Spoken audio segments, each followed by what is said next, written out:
Plus, isa sa love teams na nabuo sa reality show ay ang kiss ni na Josport at Kira Ballinger. Maraming mga panay ang kinikilig dahil hanggang ngayon ay patuloy pa rin ang closest ng dalawa. Nabalita nga natin dito sa Marisol Academy ang paniligaw na raw ni Jos kay Kira na malapit na rin daw mapunta sa relasyon. Pero isa pa sa mga nagpakilig sa mga fanay ay ang kagustuhan ni Jos na gumawa ng vlog sa Hong Kong, pero anya, kailangan niya daw munang pag-ipunan yon.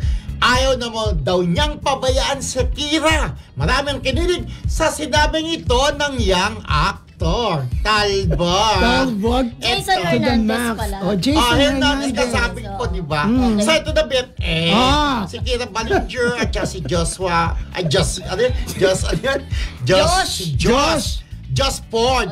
Nagsimula yung love team nila doon sa PBB, di ba, Colette? Yes. So, naging close-closean hanggang yan nga. Ang maganda din sa kanila, right after sa loob ng bahay ni Kuya sa outside world, naging friendship pa rin sila. Nagpatuloy.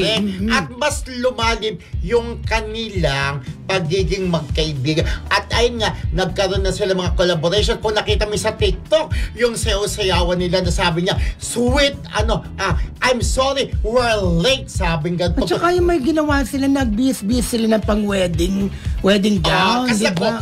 Correct. Tapos yun nga, sabi doon, alam mo, tinawag sila BFF na expensive love team. Simple lang, pero expensive ang dating. Mukhang mamahal. Mukhang mamahalin sila. Diba? At mukhang nagmamahalan sila. Pero idagdag ko lang kasi diba nandun sinabi mo na nagba-vlog. Kasi may nagsuggest sa viewers na why not kung mag-vlog daw sa Hong Kong. Parang nahiya si Josh na parang wala pa siyang budget for that. So sabi ng mga nag-comment doon, bakit hindi tayo mag-ambag-ambag? Correct. Diba kaya naman natutuwa yung mga iba na baka mag-ambag-ambag. Naku, mag-ambag-ambag na kayo para matuloy ang vlog na yun sa Hong Kong. Kasi, syempre kapag siya nag-vlog-vlogan, kailangan kasama niya etong si Kira. Of course. Siya gagastos ang lolo mo. True, ang mga lalo. panay ngayon, yayamanin, may mga admin, unlike before, di ba? At mag-share ka pa, di ba? Kaya lang, bigyan ko dating Dustin ako, BFF, makikishare sa Cristo. Naku, ibitahan ka pa naman ng Hindi. Alam ko naman ng Diyos, Kira. Kiss! Ang tawag kiss!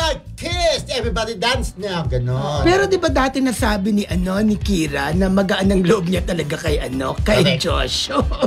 Kasi parang nagpaparamdam na kaya nagpatuloy ang friendship. Something na malalim. Pero magmahalan na siya at bagay siya. Si Kira Ballinger, yung merong katarayan si Brent, di ba? Sabing gano'n. Siya yung sa And who are you? Who are you? Siya yung sa Maple, pelikula. Maple Leaf? Maple Leaf. Kasi binanggit Maple Leaf. Maple Leaf Dreams. Dreams. Dreams, diba? Naging jowa siya ni L.A. Santos. Hindi sila nagtagal kasi para iba yung gusto ni Kira Ballinger na para siguro kayo hindi sila nagtagal ni L.A. Parang eto dumating sa buhay niya si Josport, diba? Pero nagtataka ako alam mo si Kira magaling umarte, maganda. Bakit hindi pa siya ganun sumisikat? Actually, nagtataka rin siya. Sabi nga niya, ito Rodel, actually, totoo naman merong mga artista na kahit i-post mo ng i-post, pero siguro darating din yung tamang panahon para hindi sa pa kanila. ngayon. Hindi pa ngayon, di ba? True. Kung di ngayon ang panahon. Maghintay ka lamang. Ano yung karagtong, di ba? And with